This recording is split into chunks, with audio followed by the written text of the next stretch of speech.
Right now, Slender Man attacker Morgan Geyser is back in custody. Why the Department of Corrections is receiving criticism for its handling of the case. And how many families the Madison Police Department is hoping to feed this Thanksgiving with its annual MPD Cares event. And we've got showers, cold, and snow all in the forecast. I'm going to let you know how they impact southern Wisconsin this week. You're watching News 3 Now, live at 4. Hello, everybody. Welcome to Live at 4. Hope you had a good weekend. We are learning more today about how the Slender Man attacker Morgan Geyser was caught in Illinois last night. Geyser was on the run from a group home in Madison for more than 24 hours. Madison's top cop tells our Arman Rahman there are aspects of the response to this that he feels can be improved. Arman? I'm here on Kroenke Drive in Whitney Way. Just down the street is the group home where Morgan Geyser did escape from Saturday evening. And she was arrested at a truck stop in Posen, Illinois. That's 30 minutes south of Chicago, about a 3.5-hour drive away, about 2.5 to 3-hour drive away. The authorities say that both Morgan Geyser and a 42-year-old adult who was arrested and then released boarded a bus here in Madison and rode it to Chicago, then started walking. This was more than 24 hours after the Department of Corrections had known she was missing. But Madison police were not made aware Geyser was missing from the group home on Kroenke Drive until almost 12 hours after she had disappeared. Additionally, according to Madison police, the DOC knew Geyser's GPS bracelet wasn't working for 2 hours before they made contact with the group home. Then they issued an apprehension request that was not relayed to Madison police. Chief Patterson says that's relatively common, but there are still some lessons to be learned. I mean, the time was not ideal, but we'll take a look at it. We'll work with DOC to figure out how do we improve on the next go around. But important thing is, I think, is we were collaborating well when the time came. But, you know, the timing could certainly get better on the next one. I have reached out to the Department of Corrections and the Health Department, where Geyser is currently in custody, according to the Waukesha County District Attorney. The DHS and DOC responded that due to patient privacy laws, they can neither confirm nor deny who is in their care. The Waukesha District Attorney also says they discovered neither agency alerted Peyton Leitner or her family that Geyser was on the loose. The DHS and DOC spokespeople did not respond to that claim. Geyser was convicted of stabbing Leitner 19 times while a friend, Anissa Wire, egged her on when they were all 12 years old back in 2014. The girls said they did it to appease the online horror character Slender Man. And I reached out to Geyser's attorney, Anthony Cotton. He sent me a statement in which he says, quote, "Right now, we do not know the circumstances behind Morgan's departure from the group home, namely whether she left voluntarily or whether something more nefarious took place, such as an abduction." Tonight at 6, hear from a law expert about what could be next legally for Morgan Geyser. For now, reporting live on Madison's southwest side, Arman Rahman, News 3 Now. Arman, thank you. And we have some breaking news today. A goose in Rock County has the bird flu. Rock County Public Health says it received a notice from the Wisconsin Department of Health Services on Friday. A goose that tested positive for the flu came into contact with one of its residents. That person was directed to watch for symptoms and follow safety protocols.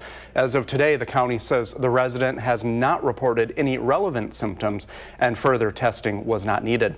This is the first confirmed case of the bird flu in Rock County since 2022. Well, this is Thanksgiving week, a big travel week, and the forecast is extremely important. Yes. There's a lot to talk about, Alex, this week. We sure do. We got to talk about showers. We got to talk about cold. We got to talk about wind, and we got to talk about accumulating snow. Let's just get right to it here. Radar 3000 starting off with shower activity, very sparse right now across southern Wisconsin, but that is going to change. Future track causing or showing more showers building in as we head towards 6-7 o'clock from southwest to northeast. And this is just part one of the showers. We have a lot more shower activity in the forecast as well. Tonight, those showers and clouds will hold up those low temperatures in the low to mid 40s. We could have a little bit of patchy fog, dense fog as well in between the showers. As we move into Tuesday, here we've got the warm stuff in the 50s still, more showers, could even have a rumble or two of thunder. And then the big changes move into southern Wisconsin, and we've got an accumulating snow event that we were first to let you know about late last week. Coming up when I'm back in just a few minutes, we're going to talk more about what we know about that potential accumulating snow for the upcoming weekend. All right, Alex, thank you. Rock County Sheriff Curtis Fell will seek a second term. Fell announced his re-election campaign today. Among the reasons Fell cited for running again, wanting to make improvements at the county jail. Fell was first elected in 2022, defeating Army veteran and first responder Craig Keller by nearly 15,000 votes. Fell spent 30 years with the Rock County Sheriff's Office before becoming its leader. The cost of child care in Dane County continues to climb, forcing many families to make difficult decisions about work and finances. The latest market rate survey from the Madison-based nonprofit Community Coordinated Child Care, Inc. shows the median for full-time infant care in Madison is $450 a week. Countywide rates range from $165 to $597, depending on the facility. And even as families struggle, providers say the state's latest child care budget still falls short of what is needed to keep programs open. Governor Evers compromised and signed a budget that includes $330 million for child care, but advocates point out it is well below what was asked for, and the funding gap won't keep providers afloat. People can go down the street and work at Quick Trip for more money than they're going to get paid at a child care. And tune in tonight at 10 for The Cost of Caring. Our Kyrion Lee looks more into the impact and what's available for families. Well, like you said earlier, we are just a few days away from Thanksgiving, and the Goodman Community Center is fulfilling its mission of making sure families are fed this Thanksgiving. And ahead of the holiday, the center is passing out all of the meals that will feed thousands across Dane County. Our Jalen Banks was at the meal distribution earlier today and brings us how it's going. Monday marks the final day of distribution for the Goodman Community Center Thanksgiving Basket Drive. I had the chance to catch up with the center on how it's going. For weeks now, the Goodman Community Center has been collecting thousands of turkeys, non-perishables, and other cooking supplies to ensure that 4,000 families in Dane County would have a quality meal this Thanksgiving. Monday is the final day for families to collect their meals from the center. And many volunteers lent a helping hand for the cause, including Wisconsin Governor Tony Evers. But for many of the workers, today reminds them just how impactful the drive is. We estimate that each basket feeds at least 5 people. So the 4,000 is really 20,000 people who have been fed by the effort. And that number, I think, sunk in for me in a way that just, I don't know, it made me feel a little teary, to be honest. The Thanksgiving Basket Drive is winding down. However, you can continue to donate to the Goodman Community Center Food Pantry year-round. For now, reporting from the Goodman Community Center, Jalen Banks, News 3 Now. Thank you, Jalen. The Madison Police Department is also stepping up to help feed families in need this Thanksgiving. This morning, police worked with Metcalf's and the Madison Community Policing Foundation to make Thanksgiving meal kits for 100 families around the city. Anytime we can help build trust and have the community see us as people who are willing to help in sort of the ways that are often not seen by the public, in ways such as this with getting these food out to people, I think it's good for all of us and good for the community as well.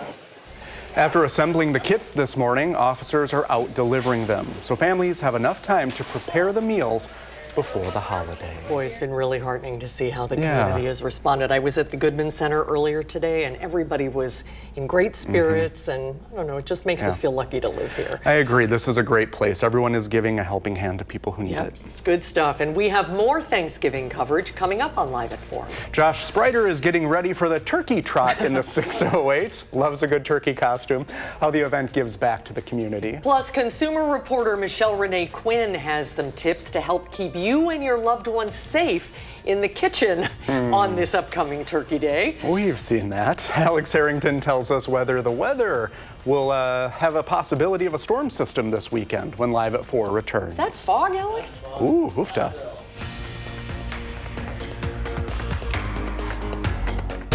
You're watching News 3 Now, Live at 4, moving forward.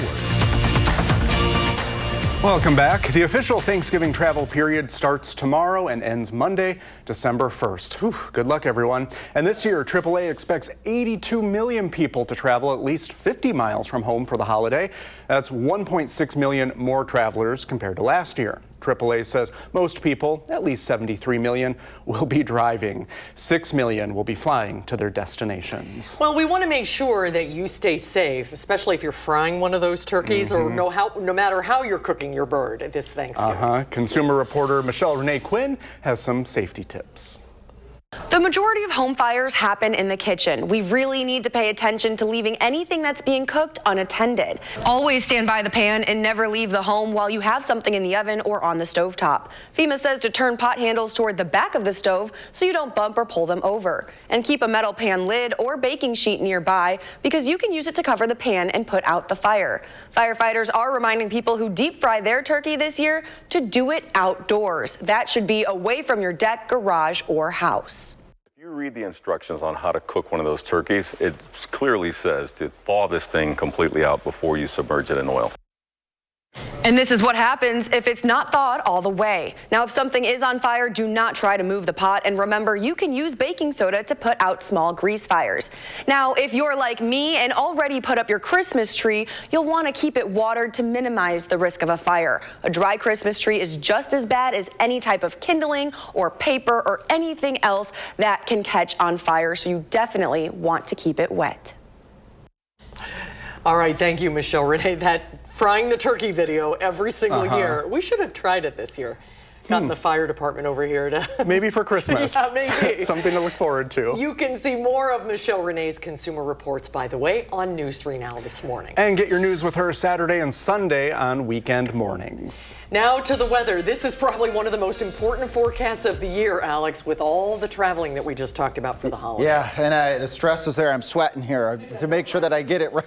Get it right. We got 51 on Tuesday, then that's it. Then our temperatures are going to be way below normal all the way out through the 10-day period. Some cold stuff is on the way, and when you go from that warm to that cold, there's going to be some weather in between. Radar 3000, not uneventful right now, or I should say it's rather uneventful right now. Just a couple of isolated sprinkles and showers. That's going to change as we head towards the early morning hours of Tuesday.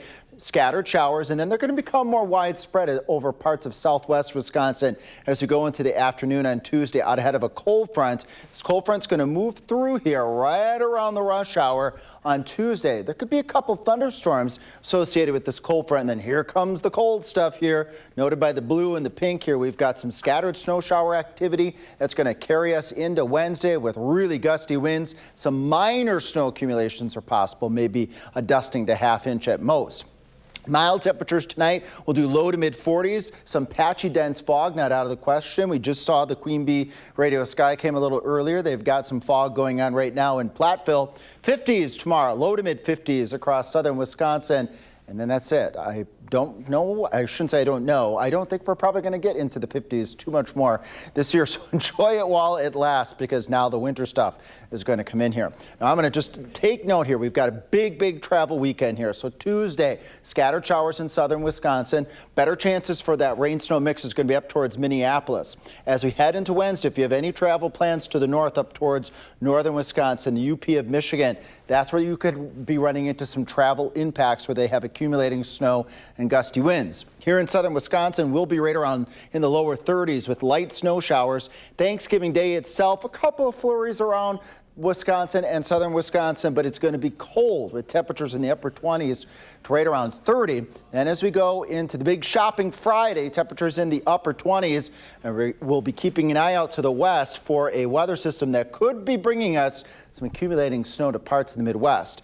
Well, which day of the week is going to be the windiest? I think it sticks out quite well here. That's going to be Wednesday. Winds gusting at times 45 miles per hour, so an unpleasant day. But 30 on Thursday, and then we'll do 29 on Friday with increasing clouds. And then we have the weather system that we were talking about last week still in the cards. Precipitation chances Saturday going on into Sunday. Here's what we know. Midwest weekend snow is likely, but the track and the amounts are still far from certain. Where that snow does set up, there will be some travel impacts as we go into the upcoming weekend. So stay tuned to the First Warn Weather Team. We will keep you up on the very latest for the potential of that accumulating snow as we head towards the upcoming weekend. Boy, these nice mild temperatures is good for running errands. Love to see it. Right. All right, thank you, Alex. In the 608, we're getting you ready for the Madison Turkey Trot, which happens first thing Thanksgiving morning. Getting my wings going, practicing. Josh Sprider shows us how this event at the Alliant Energy Center continues to give back to the community. Gobble till you wobble this Thanksgiving. We are talking about a huge Madison tradition in the 608. Of course, the Turkey Trot is back here at the Alliant Energy Center. And not only is this fun, it's for a good cause as well. Amanda Potratz with UCP of Dane County is joining us. Amanda, it's so good to see you. Good to see you as well. So this is a huge event for you, one of the biggest of the year. And the best thing is it really supports you guys in your mission. Absolutely, yeah. It can make a difference in the lives of everyone from birth through adulthood for our local programming in Dane and Rock counties, anyone who might have a disability, and a wide range of disabilities. So of course we're all dressed up in costume because that's a big part of this event. Absolutely, everybody comes out, gets dressed up, has a great time. You can run, walk, roll, or stroll at this event. So there are a couple of ways that this event supports you. So how can folks make sure that you are getting the credit for this? Yeah, if people come out and volunteer, you can just write in UCP right on that volunteer form. You can walk in day of the race, or you can head to our website at ucpdane.org and you can volunteer there as well. You can also use code UCP10 at wisconsinruns.com, and that will give you an opportunity to get registered, and all of that funding comes back to our local programming for people with disabilities. Yeah, we mentioned this is one of the biggest events of the year for you. So when people come here, they're giving back and it's helping you guys continue year round. Absolutely, yeah, it supports our funding all year round, from birth to 3 and all the way up through adulthood care.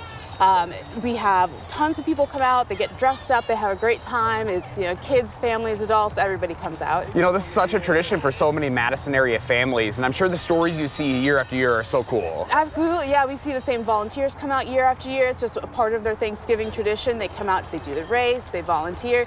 So it's been really nice to see repeat faces and say hi to folks that we haven't seen all year. Oh, I love it. All right, so how much time do people have to be able to sign up for this? Yeah, they can sign up all the way right through race morning. You can register online. You just code UCP10, and then that helps us fund our programming. People will sign up right in line and get their bib number right that race day morning. Oh, here's to another Madison tradition. Thank you, Anna, for joining us today. We appreciate it. Thank you. And if you'd like to learn more about the Madison Turkey Trot and how it supports UCP, just go to the story up on channel3000.com. At the Alliant Energy Center, I'm Josh Sprider, News 3 Now. Thank you, Josh and Amanda. We love that costume. Coming up on Live at 4, after more than 3 years of fighting, could Russia's war with Ukraine be coming to an end? What's in the peace plan proposed by the U.S. when we're back?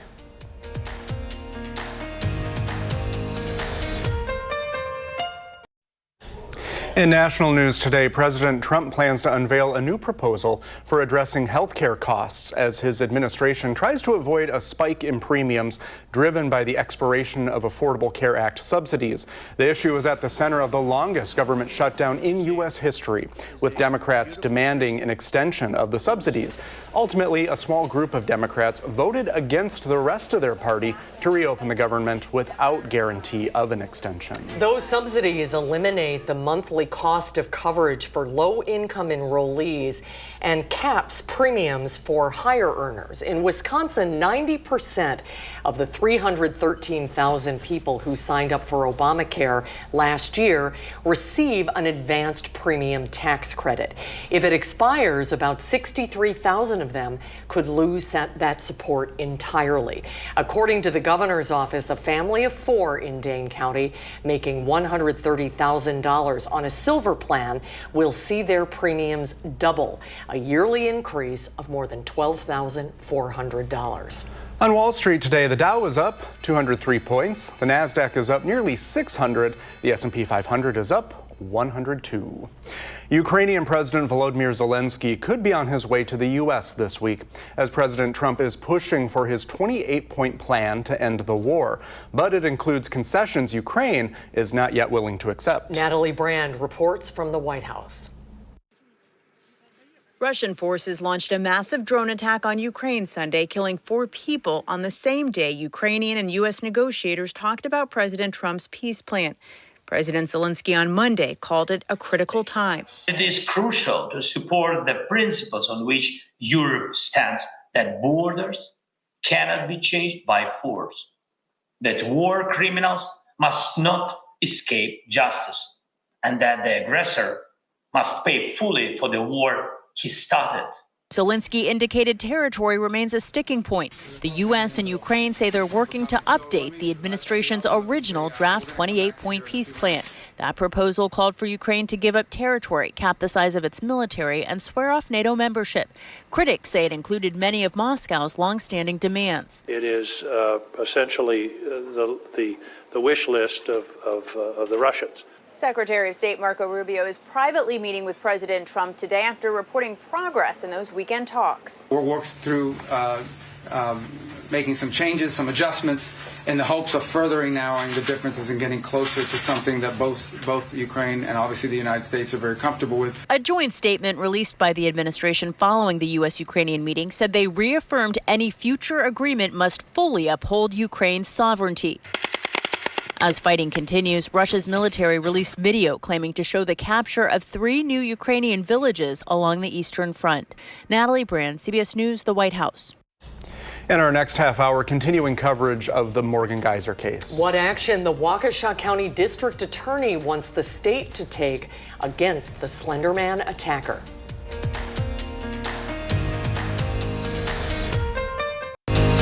You're watching News 3 Now, live at 4, moving forward.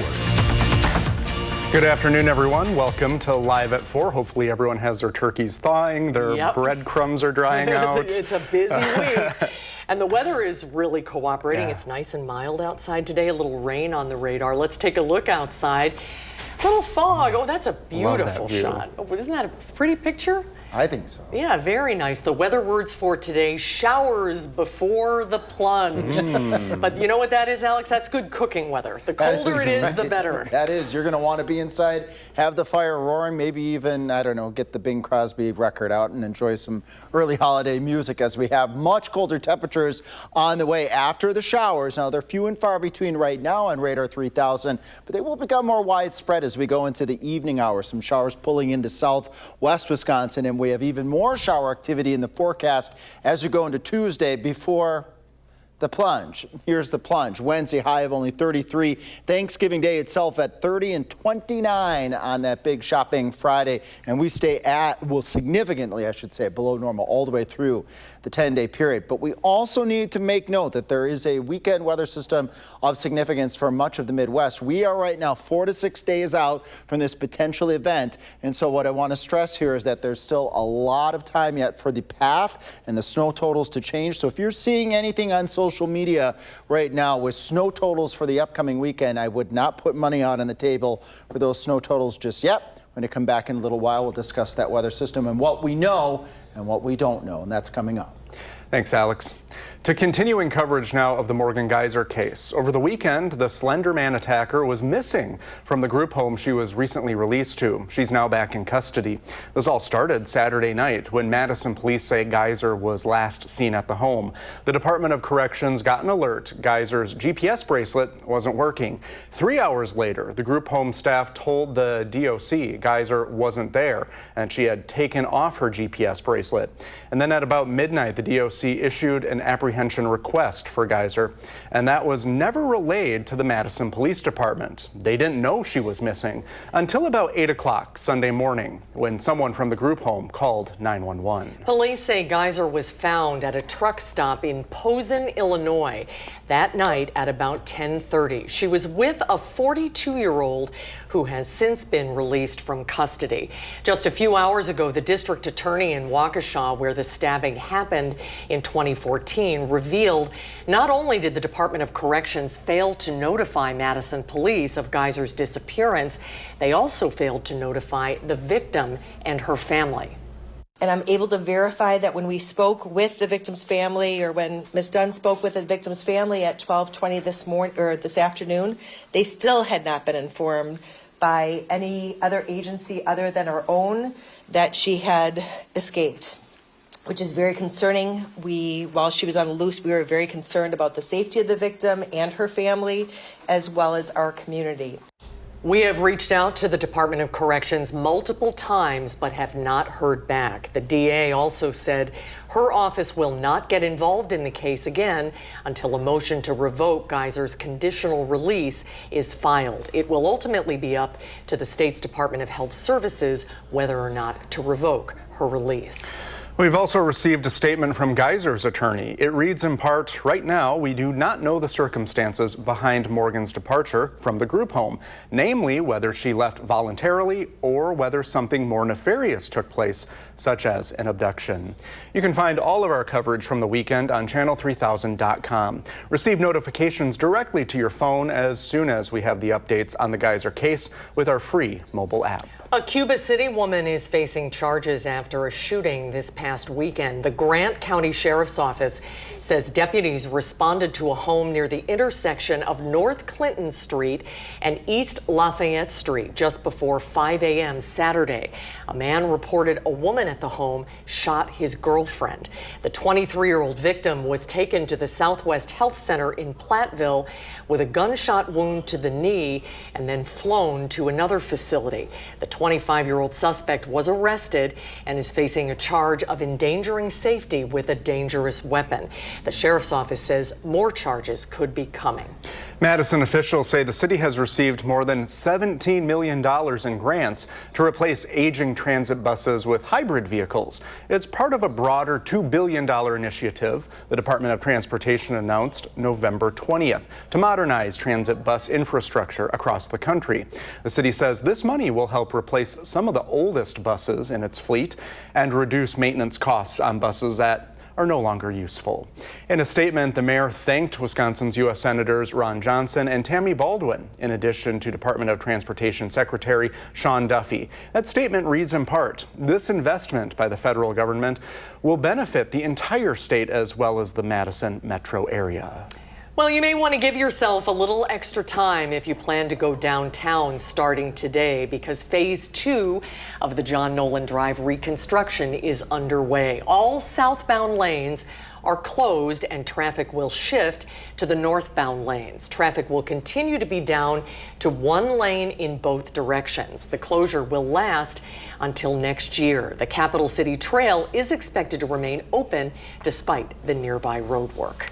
Well, sorry to all my relatives in Minnesota, but the Packers were victorious over the Minnesota Vikings this weekend. Wearing an unfortunate color. Oopsies. We both are, yes. And one player stood out for making that happen. Our senior Packers writer, Jason Wilde, tells us who that was from Green Bay. When Emmanuel Wilson arrived in Green Bay as an undrafted free agent from Division II Fort Valley State, he was a quiet, unassuming young player looking to find his way in the NFL. He ended up making the roster as a rookie in 2023. And on Sunday, in his first NFL start, he rushed for 100 yards, making him the first Packer to do that this season. He ran 28 times, he scored 2 touchdowns, and he spearheaded the Packers' win over the Vikings. Matt LaFleur will tell you he's still unassuming, but he has also shown just what he's capable of in the Packers' running game. It's pretty cool to watch his progression since he got here and how far he's come. I thought that first touchdown run, there's a free hitter in the hole, and for him to run with that low pad level, that's something that we're stressing to him all the time because he is a big, powerful back. He's kind of unassuming at times, but he is powerful. And when you run with the right pad level, it just shows you what he's capable of doing. We have more on the story of Emmanuel Wilson's journey on our website, channel3000.com, along with the rest of our Packers coverage. And, of course, you can sign up for our newsletter, which delivers that coverage directly to your inbox every single day. In Green Bay, Jason Wilde, channel3000.com. Thank you, Jason. The cost of child care in Dane County continues to climb, forcing many families to make difficult decisions about work and finances. The latest market rate survey from Madison-based nonprofit Community Coordinated Child Care, Inc. shows the median for full-time infant care in Madison is $450 a week, with county-wide rates ranging from $165 to $597, depending on the facility. Governor Evers compromised and signed a budget that includes $330 million for child care after pushing for more, but advocates point out it's well below what was asked for, and the funding gap won't keep providers afloat. for mom of 4, Erin Rogers. A few years ago, those costs grew so high that she and her husband had to pivot. She left the workforce and became a stay-at-home mom because childcare outpaced what she was earning. And that is something I don't take for granted. Look at this one. I know that's not the reality for a lot of people, especially in Dane County where the cost of living is higher. Families, I believe, need to be supported, especially low-income working families, so that they can afford quality childcare and not just, go to the cheapest place or have the friend and family. And then I think that the centers need to be supported. Tune in tonight at 10 for The Cost of Caring. News 3 Now's Kyrian Lee looks more into the impact and what's available for families. Well, when we're back, Alex takes a look at your first warn forecast for Thanksgiving. Plus, we'll take a look at the new treatment for drug-resistant epilepsy that's giving patients hope. Also later, Wicked for Good had a huge weekend at the box office, but did it live up to the first movie? Will Loper tells us in the Loper Report.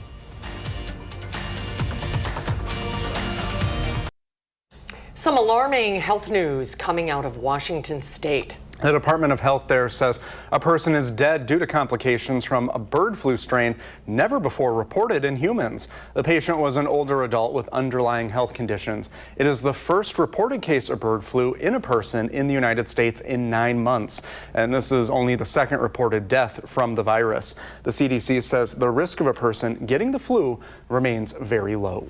Well, we're continuing our coverage of Epilepsy Awareness Month this November. 1 in 26 people will be diagnosed with epilepsy in their lifetime. But there is new hope on the horizon in the battle against seizures. Sarah Carlson joins us with more. Sarah? Hi, Brady and Susan. Yeah, nearly 3 million Americans live with epilepsy, and for more than a third of them, anti-seizure medications are not able to control those symptoms. Noah Braholi was 23 years old when he had his first seizure. He was prescribed multiple different medications, but none of them worked. Noah was referred to the Wexner Medical Center at Ohio State University, and that's where doctors are working to find solutions to what they call drug-resistant epilepsy.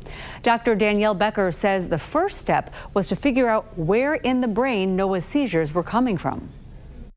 He came back for something called a stereo EEG, where we actually put electrodes in the brain and we target where we think the seizures are coming from to try to find or pinpoint their onset, or at least a node in their network that seems to be generating these seizures. So there's progress being made. Noah underwent something called a laser ablation. It's an MRI-guided probe into the area of his brain causing seizures. The area is heated and then removed. Now, Noah went through 2 of these surgeries and had his medications changed. The combination has led to a life he never thought he'd have again. I have been seizure-free over 400 days now since then. Always be hopeful, because just because you haven't found it yet doesn't mean you're not going to. That's a good message. Oh, big time. And congratulations to him for being seizure-free. I know a lot of people get that hope. The seizures come back, but there is a good adjustment. Although because of all this scientific progress that being made, a lot of people who had seizure-free or resistant, medication resistant, were told you were one of the 1 in 3. And there's some statistics out there, some scientists out there saying we need to look again at that number. We may be able to make that more people who can actually be treated effectively, which is really exciting. You had to try a bunch of different medications before you found the one that Right, worked. and I didn't have a case as serious as his. I didn't need surgery in order to get them to stop, but it was about the 13th medication called Xcopri, and no one knew. No one thought it would work because the other ones didn't. So I just got lucky and feel very lucky. 5 years seizure-free. I think you've talked about this, but I mean, the seizures are one thing, but just the ripple effect into the rest of your life, the uncertainty of it, it's a big impact. So having this hope is a big deal. Big time. No, having my driver's license back and then being able to do things and not being afraid it's coming, it makes a big difference for everybody. Good to hear there are options. Absolutely. The laser ablation is very interesting. Sarah, thank you. Of course. And let's get a look at our first warn forecast. Chief Meteorologist Alex Harrington shows us what we can expect in the days days leading to Thanksgiving. That's right. Let's get it right at the holiday travel. Tuesday, scattered showers for southern Wisconsin, but snow in Minnesota. If you have any travel plans up towards the north as we go Tuesday and on into Wednesday, that's where there will be travel impacts well to the north. But again, if you have travel to Minnesota or the UP of Michigan, be on the lookout. Could run into some icy roads there. Wednesday, just some light snow showers for southern Wisconsin. As you go into Thanksgiving, cold temperatures right up around 30. Couple snowflakes fluttering about the upper Midwest. And then the big shopping Friday, much colder, temperatures in the low to mid-20s. And we're keeping an eye on an area of snow that likely is going to set up somewhere in the Midwest that could bring accumulating snow potentially southern Wisconsin. Now, we got some showers, few and far between out there, mostly to the north and towards the west, towards Prairie du Chien, Richland Center, and up towards the Dells. We'll see those showers fill in. They will continue throughout the night tonight. As we go throughout the day Tuesday, more scattered showers developing out ahead of a cold front that will move through here right around 4, 5, 6 o'clock. I'm not going to be shocked if we get a rumble or two of thunder with that cold front. And on the backside, here comes gusty winds at times of 45 miles per hour and scattered snow showers as we go into Wednesday afternoon.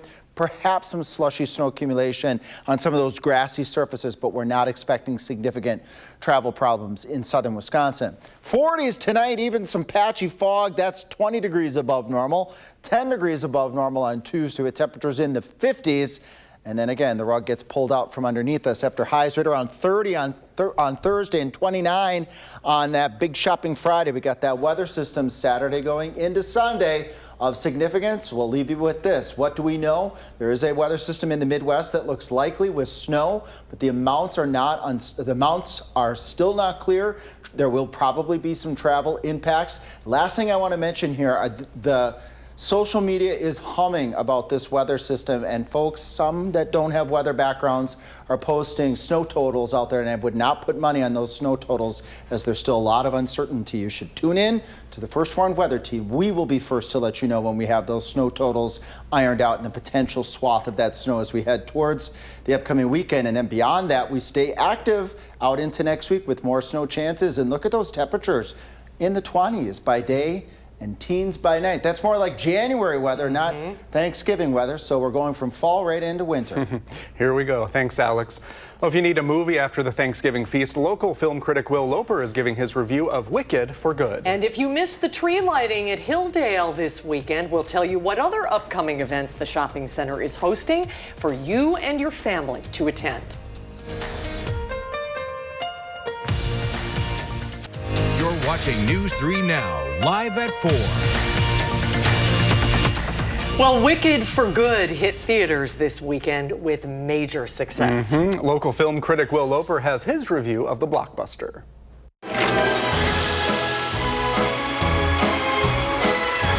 Wicked for Good opened to a gravity-defying $150 million at the box office, setting a new record for the highest Broadway adaptation opening weekend ever. But should you hop on your nearest broomstick and head to theaters to see it? There's no going back. This is between us, the wizard and I. The sequel picks back up after the events of 2024's Wicked, with Elphaba, played by Cynthia Erivo, on the run and still attempting to help the animals of Oz and working to expose the wizard as a fraud. I'm a public figure now. People expect me to fly. Be encouraging. Meanwhile, Glinda, played by Ariana Grande, is engaged to be married to Fiyero. You can't resist this. Who could? You know who could. The film is a step down from the first Wicked, never quite managing to reach the emotional or musical highs of its predecessor. It's still worth seeing for the conclusion of the story, but don't rush to theaters to see it.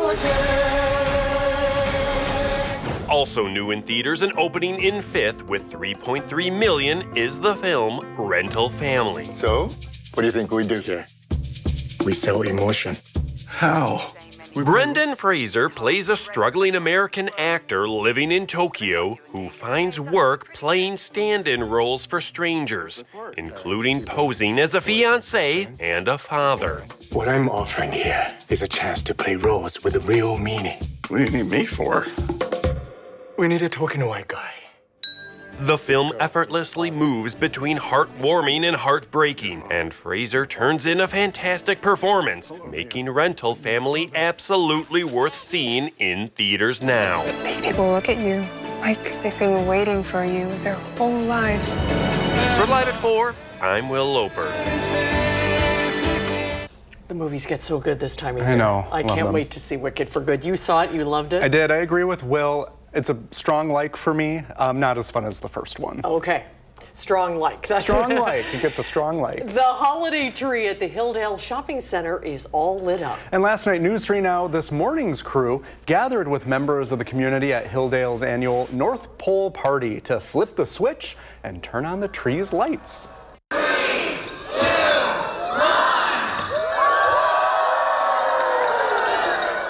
I could hear Josh Sprider there. If you missed out on the trees lighting, hey, don't worry.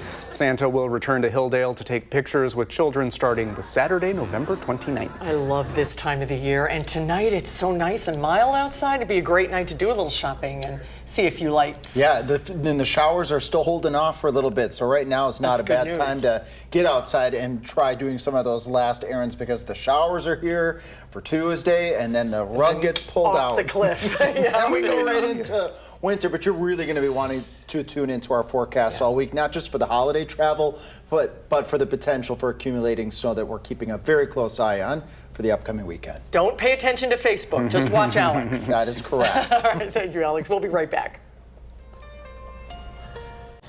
Tomorrow on Live at 4, we're speaking with a skincare expert about the factor many people don't even realize is contributing to their skin problems. And later on News 3 Now at 5, more live case of the Slender Man attacker arrested after allegedly escaping her Madison group home from the weekend. We'll hear from the city's police chief. Thanks for spending this time with us today on Live at 4, and we hope to see you here again tomorrow. You can always find us streaming 24/7 on Channel 3000+. News 3 Now at 5 starts now.